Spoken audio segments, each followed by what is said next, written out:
Sur les pas du doyen Seni Badji, nous partons à la rencontre des producteurs de la vallée de Médina Boudjalab. Ici, les travaux rizicoles tardent à démarrer car il n'y a pas encore suffisamment de pluie. On est trop dépendant de la pluie. Vous savez, nous n'avons pas les moyens comme ça se fait ailleurs. On a peur de nous lancer dans les travaux, d'autant plus qu'on ne sait pas quand est-ce que ça vient, quand est-ce que ça s'arrête. C'est surtout ces pauses-là qui posent problème.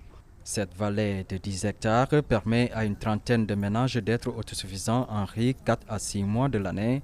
Mais avec les aléas pluviométriques, l'inquiétude s'installe chez les producteurs. C'est avant-hier que nous avons démarré le labour.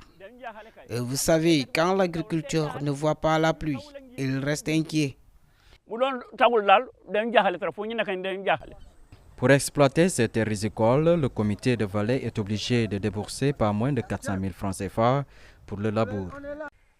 Encore faudrait-il discuter avec le gars pour une éventuelle réduction. Mais sinon, si c'est le prix normal, je crois qu'on nous aurait dit que l'hectare se fait à 60 000.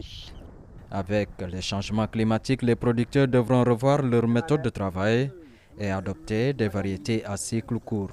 Il y a 20 ans, où le producteur dit que quand la pluie s'installe, c'est fini. Il n'y a pas de doute, il n'y a rien.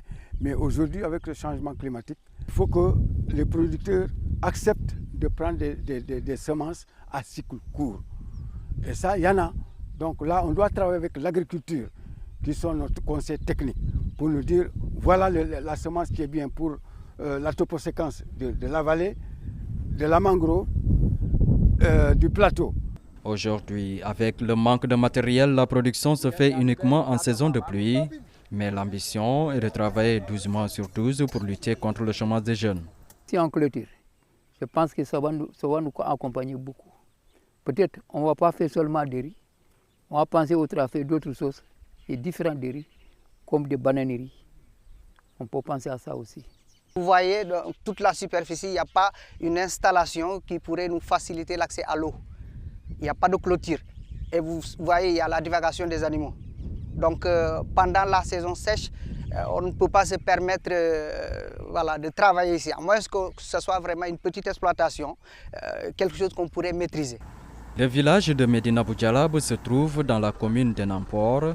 Au-delà de la riziculture, ses habitants pratiquent l'arboriculture, l'élevage et le maraîchage à petite échelle.